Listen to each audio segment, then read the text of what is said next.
struck 2 a.m. Far on X. Pretty interesting. Yeah, but both of them went somewhere on one. Yes, exactly right. So this is it. The story of Doge. Doge me. Let me tell you a little story about Doge. The clock struck 2 a.m. on January 21st, 2025. In Treasury's basement, fluorescent lights hummed above 4 young coders. Their screens cast blue light across government-issued desks, illuminating energy drink cans and agency badges. As their algorithms crawled through decades of payment data, one number kept growing: $17 billion in redundant programs. And counting. Edward Corristein's code had already mapped 3 subsystems. Luke Ferreter's algorithms were tracing payment flows across agencies.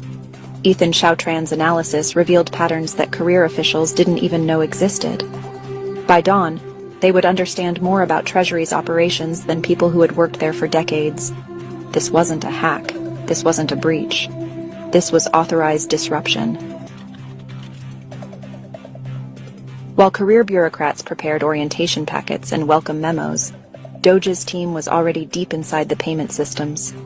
No committees, no approvals, no red tape, just 4 coders with unprecedented access and algorithms ready to run. The beautiful thing about payment systems is that they don't lie. You can spin policy all day long, but money leaves a trail. That trail led to staggering discoveries. Programs marked as independent revealed coordinated funding streams. Grants labeled as humanitarian aid showed curious detours through complex networks. Black budgets once shrouded in secrecy began to unravel under algorithmic scrutiny. By 6 a.m., Treasury's career officials began arriving for work. They found systems they thought impenetrable already mapped, networks they believed hidden already exposed, power structures built over decades revealed in hours. Their traditional defenses, slow-walking decisions, leaking damaging stories, stonewalling requests, proved useless against an opponent moving faster than their systems could react. By the time they drafted their first memo objecting to this breach, 3 more systems had already been mapped. Pull this thread and the whole sweater unravels. He wasn't wrong, but he misunderstood something crucial. That was exactly the point. This wasn't just another transition. This wasn't just another reform effort. This was the start of something unprecedented. A revolution powered by preparation, presidential will, and technological precision. The storm had arrived, and Treasury was just the beginning. For decades, this principle, articulated by conservative strategist Troop Hemingway, remained more theory than practice. Previous administrations spent months, even years, trying to staff key positions. Trump's first term saw barely 100 political appointees confirmed by February 2017. Every delay meant another victory for the permanent bureaucracy. But this time was different. While media focused on campaign rallies and political theater, a quiet army was being assembled. In offices across D.C., veteran strategists mapped the administrative state's pressure points. Think tanks developed action plans for every agency. Policy institutes trained rapid deployment teams. Former appointees shared battlefield intelligence from previous administrations' failures. By Inauguration Day, over 1,000 pre-vetted personnel stood ready, each armed with clear objectives, mapped legal authorities, and direct lines to support networks. This wasn't just staffing, it was a battle plan decades in the making. This is the new normal. He's having the time of his life. We've done more in 2 weeks than others did in years. The secret wasn't just speed, it was precision. Instead of waiting for Senate confirmations, the transition team prioritized non-Senate confirmed positions. While Democrats prepared for traditional Did you know the secret to attracting success and wealth? battles over cabinet posts, an army of aligned personnel was already moving into place. Strategic positions were identified. Legal authorities were mapped. Support networks were established. We don't have a lot of time. 4 years is a lot of time in political life, but it's not a long time in real life. This urgency drove innovation. When Doge's young coders breached Treasury's payment systems, pre-positioned legal teams neutralized resistance within hours. When career officials tried revoking system access, they discovered Doge's authority came from levels they couldn't challenge. When leaks surfaced, rapid response units fed counter-narratives to alternative media almost instantly. When you look at the people surrounding the president, we're trying to make it sort of easy for him to do what he wants to do in government. When you have the entire team firing on all cylinders, you can get a lot done. The permanent bureaucracy never saw it coming. They were prepared for resistance. They were ready for protests. They had plans for leaks and legal challenges. But they had no defense against an opponent who had spent years preparing for this moment. This wasn't just about filling seats. It was about building a machine designed to transform American governance. Every position mattered. Every appointment carried weight. And behind it all stood a president counting down not years or months, but weeks and days, driving his team forward with relentless energy.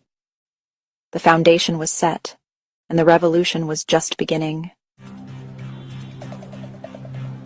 USAID fell next. No midnight raids this time.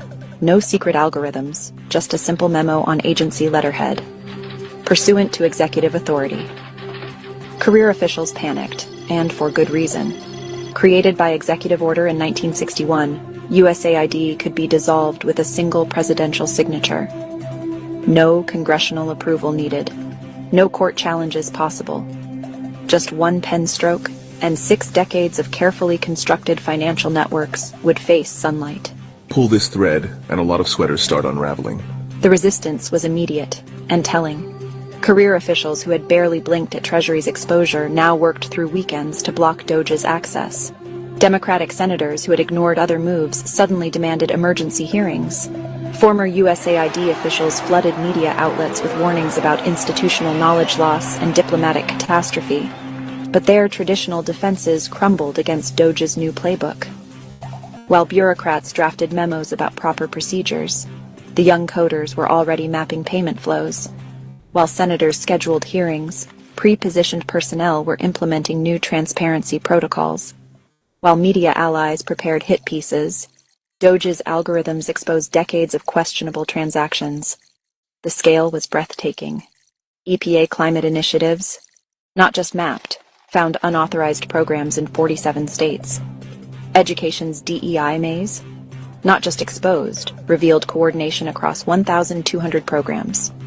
Intelligence community black budgets, not just traced, uncovered patterns hidden for 30 years. The administrative state runs on 2 things: control of information and money flows.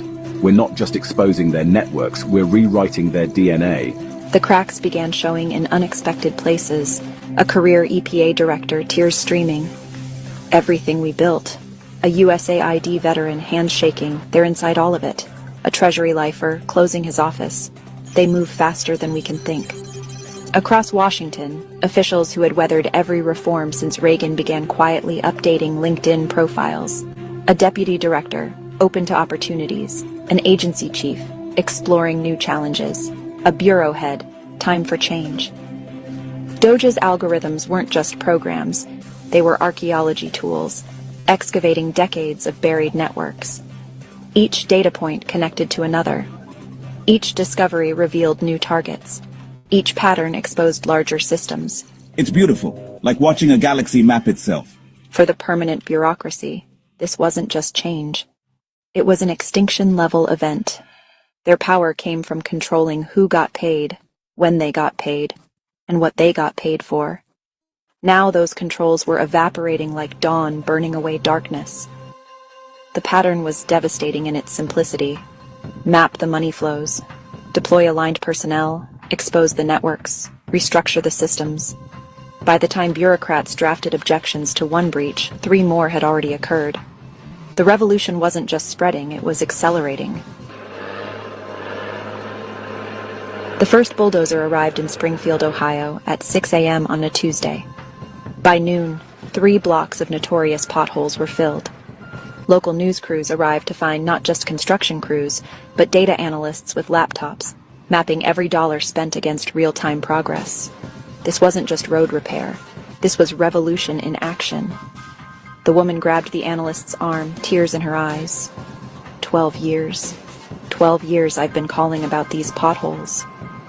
He turned his laptop, showing real-time data flows. Analyst.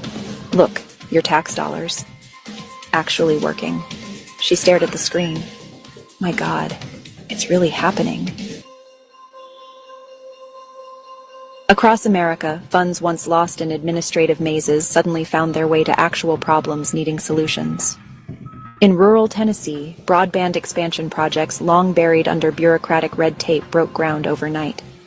In Michigan, water treatment plants received upgrades that bureaucrats had studied for decades but never approved. The transformation was measurable. In just 2 weeks, tens of thousands of redundant programs identified, billions in waste exposed, hundreds of unauthorized initiatives halted, countless local projects unleashed. But the real metric? Trust in government rising for the first time in 50 years. The revolution spread with surgical precision. Real-time tracking replaced quarterly reports. Algorithmic oversight replaced review boards. Local solutions replaced federal mandates. Results replaced process. Vance. He's done more in 2 weeks than Biden did in 4 years and Obama did in 8. But this isn't just about speed. This isn't just about tech. This isn't just about personnel. It's all three, perfectly aligned. For ordinary Americans, the impact was undeniable. Roads repaired, schools revitalized, water purified. But more importantly, something else was being restored: trust. For the first time in generations, people saw their government not as an obstacle, but as a tool for positive change. The sun rises early in Washington. On this morning, its first rays caught the classical columns of the Treasury building, casting long shadows across streets still quiet. But inside, beneath the marble and granite, screens still glowed blue. Doge's algorithms never sleep. The administrative state was built over decades, built to resist change, built to outlast presidents, built to preserve power. He paused, tracking a particularly interesting data flow. But they never imagined this. They built walls against political attacks, defenses against media exposure, shields against congressional oversight. They never prepared for algorithms that could map everything, for personnel pre-positioned everywhere, for a president who counts every week like it's his last. The numbers tell the story. In Treasury, networks mapped, waste exposed, systems rewired. At USAID, decades of hidden flows revealed, power structures dismantled. Across agencies, redundancies eliminated, authorities realigned, missions refocused. But numbers aren't the whole story. Imagine changes coming to a community near you. Springfield, Ohio. Potholes that plagued residents for 12 years actually disappeared overnight. Rural Tennessee, where children can finally connect to high-speed internet their parents were promised decades ago. In Michigan, people truly drink clean water while bureaucrats' memos about studying the problem gather dust. This isn't just reform, this isn't just change. This is American governance reimagined. The pace is going to be the same. It's just the priorities that are going to change. The permanent bureaucracy built their administrative state over decades, brick by bureaucratic brick. They thought it would last forever. They thought it was too big to map, too complex to understand, too entrenched to change. They were wrong. 4 young coders with laptops proved that. 1,000 pre-positioned personnel proved that. A president counting weeks proved that. The sun continues rising over Washington. Classical columns still cast their shadows. But inside those buildings, everything has changed. The administrative state finally met its match preparation plus presidential will plus technological precision. This isn't the end of the story. This is just the beginning. The revolution isn't just continuing. It's becoming the new normal. And for those who thought the deep state would rule forever, they're about to learn what happens when smart strategic minds meet determination, when preparation meets opportunity, when a new generation decides it's time for change. The storm isn't just gathering, it's here to stay. The sun continues rising over Washington. But now, for the first time in generations, it illuminates something new. A government that works. A bureaucracy that serves. A system that delivers. The revolution isn't just beginning. It's already won. Wow. Very good video, guys, and I'll share it to you.